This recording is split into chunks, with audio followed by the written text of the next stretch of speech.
This was a vile protest rooted in white supremacy entitled Stop the Islamic Takeover of New York City. Nothing new to me, nor is it anything new for the 1 million or so Muslim New Yorkers. I found this protest appalling. Two men, Amir Balat and Ibrahim Qayyumi, traveled from Pennsylvania and attempted to bring violence to New York City. They are suspected of coming here to commit an act of terrorism. Can you just give us any sense as to, what information you may have to indicate that this is, possibly ISIS inspired, related to the war in Iran? Any indication at this point that there's a connection? This was held outside Gracie Mansion, where I live with my wife, Rama. Neither of us were home at the time. This was a vile protest rooted in white supremacy entitled Stop the Islamic Takeover of New York City. I'm the first Muslim mayor of our city. Anti-Muslim bigotry is nothing new to me, nor is it anything new for the 1 million or so Muslim New Yorkers who know this city as our home. While I found this protest appalling, I will not waver in my belief that it should be allowed to happen. Ours is a free society where the right to peaceful protest is sacred. It does not belong only to those we agree with. It belongs to everyone. I will defend that right every day that I am mayor, even when those protesting say things that I abhor. Let me also be clear about something else. New York City will never tolerate violence, whether from protests or counter-protests. Many of the counter-protesters met this display of bigotry peacefully, with a vision of a city that is welcoming to all. But a few did not. Two men, Amir Balat and Ibrahim Qayyumi, traveled from Pennsylvania and attempted to bring violence to New York City. They are suspected of coming here to commit an act of terrorism. There is video of these two individuals throwing two devices towards the protest. The police department has determined that these were improvised explosive devices made to injure, maim, or worse. Thanks to the swift and decisive actions of NYPD officers at the scene, both men were immediately taken into custody, and the devices they brought taken off of our streets. I want to commend the officers who were on site. They faced a chaotic situation that very quickly could have become far more dangerous. NYPD Chief Aaron Edwards and Sergeant Luis Navarro ran towards the danger so that others could run to safety. They are here with us now, and I want to thank them today publicly as I did yesterday privately, and to thank the dozens of other officers who responded without hesitation. That is courage, that is selflessness, and I'm deeply grateful to both of them and to every member of the NYPD who works every single day to keep New Yorkers safe. As the NYPD continued their investigation yesterday, they found a third suspicious device in a vehicle on East End between 81st and 82nd Street. Out of an abundance of caution, they conducted a number of limited evacuations of nearby buildings before removing the device from the area. Once the device was removed, those evacuated were allowed to return to their homes. I am grateful for their continued work to keep New Yorkers safe. And let me say this plainly. Anyone who comes to New York City to bring violence to our streets will be held accountable in accordance with the law. As this case continues to develop, I will remain in close contact and communication with our police commissioner. I want to say thank you once again to everyone who acted on Saturday to protect their fellow New Yorkers and to uphold the values of this city. Now, I would like to invite Police Commissioner Tisch to say a few words. Thank you, Mayor. Good morning, everyone. First, I will tell you that we are not at liberty to discuss many aspects of the ongoing investigation at this time due to the pending prosecution. The suspects here, Amir Balat and Ibrahim Qayyumi, are going to be prosecuted in federal court here in Manhattan, and a complaint will set forth criminal charges and the factual allegations supporting those charges. After that complaint is made public, which I expect to occur later today, I will be able to say much more about the investigation and what we have learned in this case. But it is crucial that we respect that process and not get ahead of it. That being said, I can confirm this morning that this is being investigated as an act of ISIS-inspired terrorism. I can also provide some additional information building on my remarks from Saturday evening. At that time, we were beginning to conduct preliminary analysis of two devices that were ignited and deployed earlier that day, one in a crosswalk on East End Avenue and East 87th Street, and the other on the west side of East End Avenue between East 86th and East 87th Streets. That testing was performed by the NYPD's bomb squad and FBI special agent bomb technicians in consultation with an FBI chemist. Preliminary test results determined that these were not hoax devices nor smoke bombs. They were improvised explosive devices that could have caused serious injury or death. Part of our initial investigation was to determine what energetic substance, if any, was used in the two devices. And our analysis showed that one of the devices deployed by the subjects contained the substance triacetone triperoxide, known as TATP.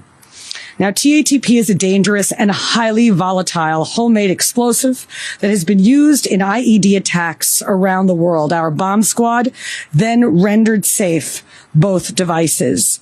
And as of now, explosive evidence samples are being sent to an FBI lab for further testing. Our investigation also led our detectives to a vehicle that was tied to the suspects. And yesterday afternoon, patrol officers found that car, a black 2010 Honda with New Jersey plates on East End Avenue between East 81st Street and East 82nd Street. Using a robot, the NYPD's bomb squad was able to find another possible suspicious device and materials inside the car consistent with the first two explosive devices, and the area was immediately frozen and cleared.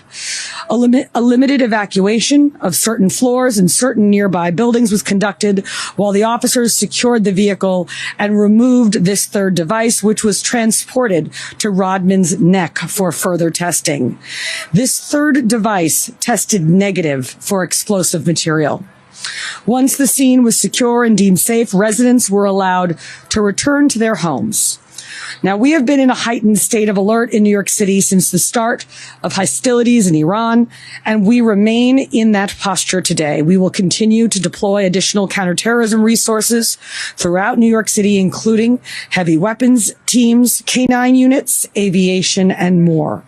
The NYPD is vigilant and determined in our unceasing efforts to ensure the safety of this city and the security of its 8.5 million residents. We also cannot lose sight of how serious this situation was. The last time that an IED targeting people was deployed in New York City was in 2017 when Akayed Ullah detonated a device strapped to his torso in the pedestrian underpass connecting the Port Authority bus terminal and the Times Square subway station. No one other than the attacker was injured in that incident. And once again, we were fortunate that the devices used this weekend did not cause the kind of harm that they were certainly capable of causing. But luck is never a strategy. Devices like these have the potential to cause devastating harm, which is why the NYPD does thorough counterterrorism investigations and treats every incident of this kind with the highest level of urgency and care. And it is why we remain vigilant. The safety and security of the entire city ultimately rests on the judgment and the courage of the men and women of the NYPD. And on Saturday, we saw that in its truest form. When those devices were ignited in the middle of a crowded protest, officers did not step back, they stepped forward. With me today are two of those officers, Assistant Chief Aaron Edwards and Sergeant Louis Navarro, who ran toward a lit IED without hesitation and without regard for their own safety. Acting as police officers do, on instinct and training to protect people they did not know and would likely never meet. Moments like that remind us what policing truly requires, because behind every counterterrorism operation, every bomb squad response, every emergency call that sends officers running towards danger, there are human beings who make the decision to step forward when others are running away. Chief Edwards has been a uniformed officer for nearly 23 years. He is, as of December, our newly minted borough chief in Manhattan North. Chief Edwards joined this department after witnessing the heroism of NYPD officers on September 11th. And on Saturday, we saw that same spirit carried forward in the way that he responded. Sergeant Navarro has spent the past 11 years serving the city he grew up between Puerto Rico and New York, eventually settling in Washington Heights and the Bronx, and joined the NYPD after a close friend encouraged him to take the exam. On Saturday, he and Chief Edwards responded with a calm judgment and professionalism that situations like this demand. Together, they represent the dozens of cops who were safeguarding that protest Saturday afternoon and the nearly 35,000 members of this department who stand watch over New York City every day. Our entire city owes all of them a debt of gratitude, and although I've said it to them many times already, I will never tire of it. Thank you for your service. We'll now take some questions. All right, thank you, everyone. We have time for a few questions. We'll start with Jake, AP, right here. Right here. Sorry, we have a microphone, too? I know you can't really go into so much detail at this point, but given that you are saying this is an act of ISIS-inspired terrorism or being investigated, can you give Sorry, us... could you just speak up a little bit more? Yeah. Can you just give us any sense as to, what information you may have to indicate that this is, possibly ISIS-inspired? Also, the commissioner mentioned the heightened state of alert related to the war in Iran. Any indication at this point that there's a connection? And then just also, do you know why they wanted to come to New York in this protest in particular? So I'll pass this over to our commissioner to answer some of the specifics. So, Jake, at this time, we do not have any information that connects this investigation to what's going on overseas in Iran. As to the other questions that you posed, I don't want to say anything that could introduce prejudice into the prosecution or do anything that will make the prosecutors' jobs more difficult. What I can say is that the complaint, I expect, will be unsealed later this afternoon.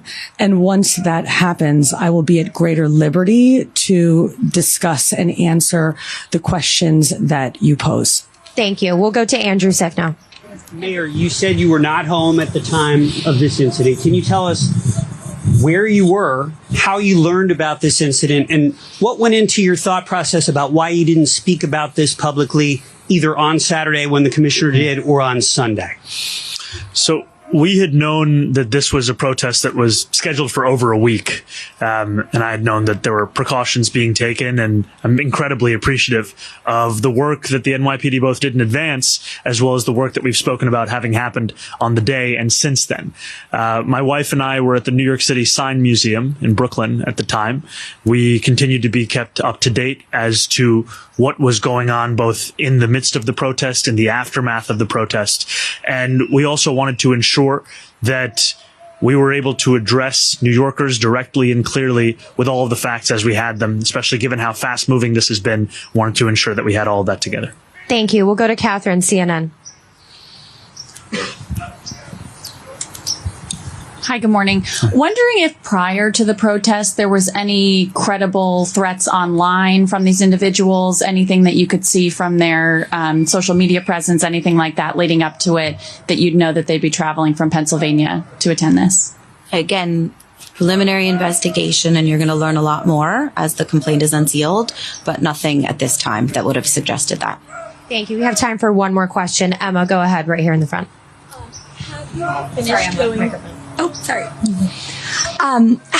Has the team finished going through the devices of the two men associated? And also, is there anything known about a possible third individual who was with them? Those devices are currently being investigated, so that process is ongoing, and we have no information about a possible third individual with them at this time.